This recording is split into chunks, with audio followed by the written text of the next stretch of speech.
ground that we've just heard about, but with a little bit more focus on clinical management and some of the issues that it presents. So I'll start just primarily emphasizing data that emerged in December at the ASH annual meeting to describe some of the updates, the longer-term follow-up on some of the large studies that allowed Ibrutinib to enter into practice. And the one that we'll start with is the RESONATE-2 trial that led to first-line approval of Ibrutinib. And this was, as you probably are very well aware, a randomized comparison of Ibrutinib to single-agent chlorambucil in older patients who would otherwise have been unfit for aggressive chemoimmunotherapy. Now, I say otherwise unfit, despite the fact that some of the patients who progressed went on to receive chemoimmunotherapy, so perhaps they were a bit more fit than we thought. But these patients, at least on paper, look like patients that shouldn't receive FCR chemotherapy, for instance, and they were randomized on a one-to-one basis, a large study. More than 250 patients were enrolled, and they look pretty much like typical CLL patients, certainly more like a typical CLL patient population than many frontline studies that accrue primarily younger than median age patients. So what you saw is in this study is what has already been presented and emerged in the initial CLL study, the 1102-1103 study that we heard about a moment ago, that among all of the prognostic groups, that patients do very well. Now, this study excluded patients with deletion 17p since it was already clear at the time this study was designed that Ibrutinib was an emerging standard of care, and it was approved during the time the study was ongoing, and chlorambucil would be considered inappropriate first-line therapy for a patient with del 17p. But deletion 11q, IGHV mutation status, very similar responses across groups. And one of the things that's interesting to note is that when you think about Ibrutinib, our general sense is that patients don't go into complete remissions. Well, patients don't go into complete remissions very quickly, but as they continue on treatment, particularly in the frontline setting, you can see that the fraction of patients achieving a complete remission increases as they mature on therapy. And in the 1102 study, you saw that it was about a third of patients as they entered 5 years of follow-up had achieved a complete remission. We'll come back to that. And again, if you look in the top right-hand corner, you can see that the majority of patients were progression-free. That's a very similar kind of survival curve as the one in the initial study. And it doesn't really matter whether the patients had a mutated immunoglobulin heavy chain gene or deletion 11q. There wasn't, at least at this point, a statistically significant difference in their survival outcomes. So what about toxicity, since that's another important focus, and we'll talk more about that as we go. What are the kinds of things, what's the spectrum of adverse events, and are they square with what we've seen in prior studies? And yes, things like anemia, hypertension, neutropenia, these things occurred during the time of the study. Most of the adverse events in this study were relatively mild, and the severe adverse events tended to decrease over time, as did discontinuations due to adverse events. And we'll present some data in a moment that goes into that in a little bit more detail. And you can see that the most significant kinds of adverse events, the one that we're some that we're most concerned about, things like atrial fibrillation and major hemorrhage, occurred in a minority of patients, but did lead to treatment discontinuation. In fact, were the more common reasons for treatment discontinuation. So rare events, but very clinically significant when they occur. So we'll go back to the 1102-1103 trial to look a little bit more at Ibrutinib in the relapse setting. And as we've already heard Rick mention, the majority of patients did quite well, and particularly the subset who had no baseline cytogenetic abnormalities that are traditionally associated with risk. But there's a substantial number of patients, about 20% in both the treatment-naive and relapsed and refractory setting, who discontinued Ibrutinib for adverse events. So keep that number in mind, sort of the standard of comparison when we look at some data from the real-world population, since it looks a little different. when we look at the number of patients who are remaining on ibrutinib at the time of this analysis of 5-year follow-up at ASH, one other thing I'll remind you is that only 65% of the patients in the frontline treatment cohort remained on study treatment at the time the data were presented, but there are no patients progressing in that frontline treatment beyond the one patient with Richter transformation. So that gives us our first inkling at one of the important clinical questions that all of us ask: is there an exit strategy for patients who are being treated with ibrutinib, particularly in the front line? So this is not very definitive data, of course, but it's suggestive that even though the majority of patients may not achieve a complete remission in frontline therapy, it's still the minority of patients. Even though some patients have to discontinue, the idea that the duration of clinical benefit coincides with the duration of ibrutinib treatment may not be true. Now, that's the way we've tested the drug, that's the way we've assessed it, but this is suggestive that there are probably some patients who can discontinue if they're in deep, maybe not complete remissions, and have sustained clinical benefit. And all of us who care for ibrutinib patients know this anecdotally to be true, even in the relapsed and refractory setting among patients with relatively favorable risk disease. So we've seen here that the ibrutinib response, these are primarily the patients with relapsed and refractory disease, and you can see that about 4 years in, it's largely plateaued. Most of the patients are not converting to to deeper response, but some of this is subject to lack of assessment. I would say we have not always been very good about repeating assessments for complete remission in some of the patients who are 5 years on therapy. Trying to get them to undergo a bone marrow biopsy is a bit of a challenge.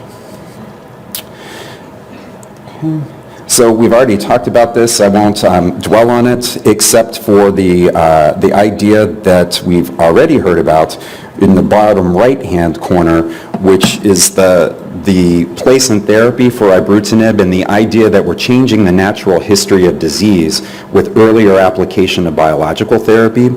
So we've talked already about risk factors, and we'll talk some more in a moment about risk factors that are predicting treatment outcome and likelihood of disease progression among patients treated with ibrutinib.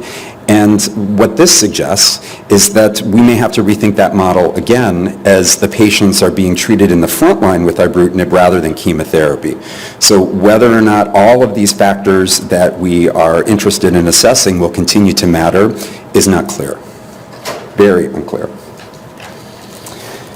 I'll talk a little bit more about the patients with relapsed refractory disease with deletion 17p. This was a cross-trial comparison that we put together last summer, and you can see that about 30 months out, we're approaching the median progression-free survival in a very high-risk group of patients. I can remember writing appeal letters for clinical trials when I started in practice, and I had to quote the survival statistics for patients with deletion 17p or fludarabine refractory disease, and this bests it by 100%. So very dramatic change in the natural history of disease, but it's not that the curve is plateauing. So we're trying to understand who are the patients who are still out there at month 30 without disease progression, and complex karyotype obtained through stimulated means, not the typical karyotype that you order on a routine bone marrow assessment, but using a mitogen-stimulated karyotype, as is done in our lab and was done in the patients on the 1102-1103 study, can really differentiate prognosis between patients with deletion 17p. So deletion 17p is often the factor that's cited as the highest risk for disease progression, but if you dive down a little bit deeper, you can see that there's probably something else molecularly that's driving the process. And so this was just data where we looked at our historical experience in relapsed refractory del-17p patients, and you can see the ibrutinib curve up top there dramatically changing the natural history of the disease. So this is a remarkable advance, but as we have just seen, not quite the end of the story. And it's very important to consider that patients who have deletion 17p at the time you're treating them for relapsed and refractory disease are still going to need other options, are still going to need very careful follow-up, and are patients that you certainly don't want to lose to every 6-month follow-up on Ibrutinib because they are likely to relapse, and they need to be identified early in the course of relapsing disease to be able to salvage them effectively. Talk a little bit more about the safety profile of Ibrutinib. We'll talk what about the spectrum of activity, spectrum of adverse events across this was from the 1102-1103 study. And you can see that the toxicity profile of treatment-naive and relapsed and refractory patients is a little bit different. There's some commonalities, but some things are far more common. You can see, I won't dwell on too many of these because I think it just really reiterates what we already kind of know about the diarrhea, the rash, the mild bleeding that occurs. But what is kind of interesting is this emergence of hypertension as a more significant problem. I think that's entering into our radar. In the RESONATE-2 study, patients taking Ibrutinib had a statistically, clinically significant increased rate of hypertension, and it's something that sometimes requires some attention. And the other is that I'll mention here on the right the infectious toxicity. This is an important consideration in taking care of patients with CLL. So most of the therapies we've used in the past have been quite immunosuppressive. Ibrutinib isn't thought to be as immunosuppressive as chemoimmunotherapy, of course. And in fact, there's some data to suggest that it has some immune modifying, immune restoring properties in some patients. But infection remains a significant clinical problem in patients with CLL, regardless of how they're treated. And that's partly the natural history of CLL. And this is a significant challenge ongoing. It will be interesting to see that if patients who have CLL go into partial remissions with persisting disease, will still follow a natural history of progressive immune impairment, or whether long-term disease control with a drug like Ibrutinib will change the natural history of their immune impairment and risk for infection. Adverse events leading to discontinuation are the ones that we've already talked about, things like atrial fibrillation, infection, and bleeding, and fortunately they tend to occur relatively early in the course of therapy, as we'll see in the real-world setting as well. So this was data that Anthony Mito, who will be talking here in a moment, will put together with investigators at several other cancer centers, as well as some registry data, and they looked at a very substantial number of real-world patients to understand what was driving their experience with Ibrutinib. And you can see that almost all of these patients, 88%, were receiving commercial drugs. So this is not a clinical trial experience. This is the real-world experience that many of you may experience in practice. So why did patients discontinue? Well, the median time to discontinuation was relatively early, within the first year of treatment, around 7 months, and more than half of them discontinued because of toxicity. So that's double the rate that we quoted in the 1102-1103 study. And there are also some patients who, a substantial number, who discontinued because of a physician decision, which may or may not have been related to toxicity issues. Disease progression was relatively uncommon. In terms of the kinds of toxicity, well, in the frontline setting, the spectrum was a little different. Arthralgias, which are reported in the clinical trial data, tend to be more important in routine clinical practice and often unacceptable to patients. In the relapsed and refractory setting, remember the patients have often received chemotherapy in the past, and they're more highly motivated to stick with the treatment. Arthralgias and some of the more mild noisome toxicities become less important than the things that we've already seen, things like atrial fibrillation, bleeding, and infection. And you can see that for the time to discontinuation, regardless of the starting dose, was generally very early on, particularly things like arthralgia that happened as a cause for discontinuation very early in treatment, suggesting that things that didn't matter to us in clinical trials are far more important in clinical practice. I'll skip over that. So I'll just finish just talking a little bit more in detail about the fate of patients who are progressing or discontinuing Ibrutinib. What happens to them? Because I have heard many patients say, based on the data that we're talking about here, if they have relapsed and refractory disease and they discontinue treatment, their curves are going to look like this. You've heard how patients will often interpret statistics. Rick's patient who said that he had 83 months to live. Well, this is also what patients will tell you, that they're going to be dead in about a year if they stop taking Ibrutinib. And that's not exactly what this data shows. This is the outcome of patients who either progressed during or discontinued Ibrutinib because of toxicity reasons. The majority for disease progression, and this is our single institution data with 300 patients, and at the time this was published, the median progression-free survival in the patients progressing as CLL was 17 months, and Richter's a dismal 3.5 months. And you've already seen this pattern, and I will just show a little bit, just highlight that patients who progress early in the course of Ibrutinib treatment, if that's a true disease progressor, that is far more likely to be Richter transformation. So it's very important for patients progressing early in treatment with Ibrutinib, if they have relapsed and refractory disease in particular, that they be carefully interrogated for Richter transformation. If they're progressing after about 12 or 15 months of therapy, then the likelihood of disease progression as CLL, which tends to follow sort of a more careful disease progression. It's not like a thunderclap progression that Richter's can represent. But those patients are more likely to progress as resistant CLL. And that has important bearing, because if you miss the initial Richter transformation patient, then you'll probably take them down the wrong treatment trajectory. One other thing that I'll mention is that these patients who progress for reasons other than disease progression, the patients who come off for toxicity or discontinue for some other reason other than an infectious event, those patients continue to do quite well. That's the blue curve at the top.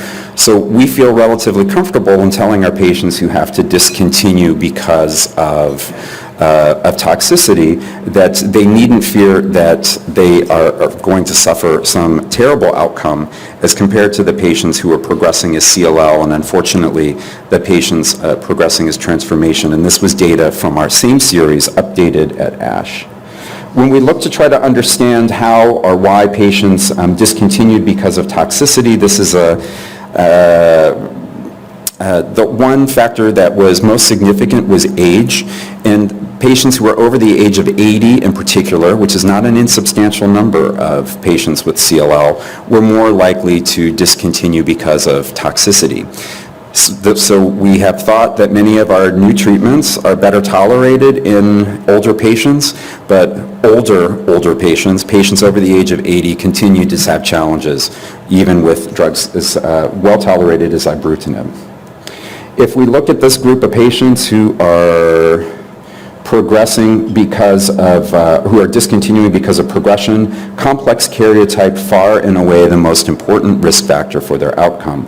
And that's, as you've already heard, one of the reasons why we are strongly advocating that this be more routinely incorporated into clinical trials and ultimately, hopefully, clinical practice as we acquire more data. And we talked about the mutations, so we'll skip that. But if you know that the pathway of resistance is mutations, one of the things we've been interested in exploring at Ohio State is whether surveillance for these mutations, in the same way that we do surveillance in some respects for patients treated with CML, who are receiving kinase inhibitors, might allow us to intervene early. So often we're waiting for a patient to progress clinically, and if we knew that that was going to happen, then patients could be swapped out for alternative therapy with a different mechanism of action, like venetoclax that we'll hear about in a moment, or maybe even proceed on to a stem cell transplant if they are younger and fitter patients. So we found, yes, that about 87% of patients progressing as CLL will have an identified Ibrutinib resistance mutation in BTK primarily, secondarily PLC gamma.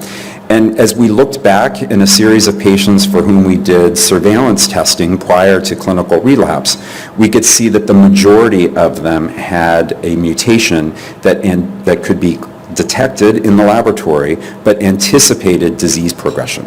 So this allows us an opportunity to think about novel strategies for either shifting therapy before clinical progression when the patients may become sick again, or considering the addition of other therapies, referral to transplant, and all of those things are being explored in clinical trials.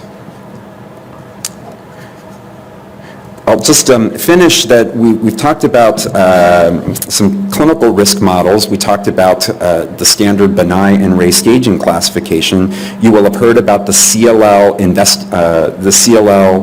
prognostic index that's been published recently, the CLIPI, which uses data generated in the chemoimmunotherapy era. And there's still interest to try to understand if there's some clinical or biological risk stratification system at the time that patients begin therapy that will allow us to understand a little bit about the patient's outcome. And again, not think about necessarily how we're inducing them, but have us start thinking about what to do for them on the back end as their disease progresses. And this was one analysis from the NCI. They did a large phase 2 study that was enriched for patients with higher risk disease, and they tried to develop some models. The specifics aren't as important as just the effort that we can try with just 3 factors. These are Rye stage, P53 mutations, beta 2 microglobulin prior treatment. They developed 2 different models with just 3 factors, and you can see that it allowed them to segregate patients out into 3 prognostically distinct categories. And while this is a very early attempt and still, I think, somewhat crude compared to some of the things that we may be able to do with greater genomic data in the future, it is one initial attempt and represents the next stage of our thinking about patients clinically. All right, and I'll finish there.